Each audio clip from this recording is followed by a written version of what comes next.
Mr. John Kassir here at Montreal Comiccon. I'm holding one of your very, very famous characters that you voiced. It's Tales from the Crypt or Bust. That was good.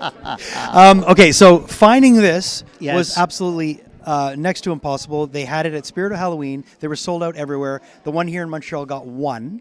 Ryan found it, and then I was looking for one, and then I had a friend in California that had it sent to Montreal. Got it, and then my son threw something across the room, and it fell and broke the corner. But it's still okay. No, okay. Yeah. But this character is so important on so many levels, not only just for television fans, but for movie fans as well. Huge tie-ins in the 90s with music.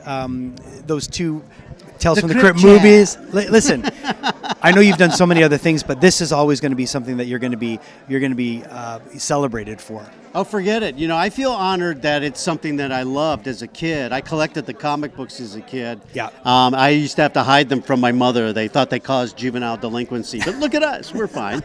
I mean, the reason they put age codes on the comic books was because of those comics. Yeah. Oh, yeah. And I had pre-code comic books. The best. My mom gave them away to some kid down the block, didn't know what they were worth, you know.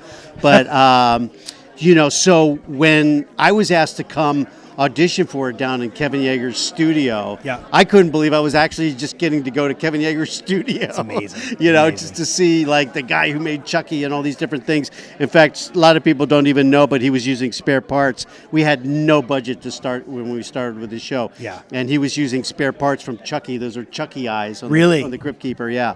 And all the little servos and stuff. In fact, if you notice in the beginning of the first number of episodes, the mouth didn't move very well. Right, So true. the Crypt Keeper talks slower and more ominously. You know, where'd you get that voice from? You know, when I saw the puppet, I saw that he had holes in his throat and rotting teeth, and then I'm thinking, okay, he tells these puns, which Alfred Hitchcock. Yeah. When he did Alfred Hitchcock Presents, got that from the comic books. Right.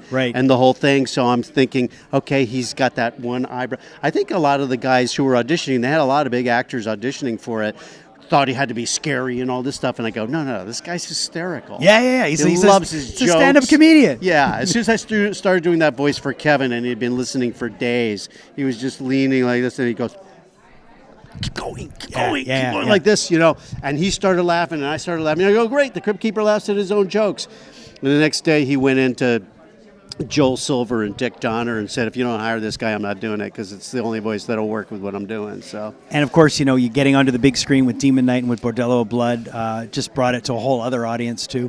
Yeah. Well, thank you for being here. We're really excited. You're going to be here all weekend? I'm going to be here all weekend, yeah. You definitely need to come meet this man at Montreal Comic-Con. You will not regret it. I'm excited to see you, creeps. Bone, say bone.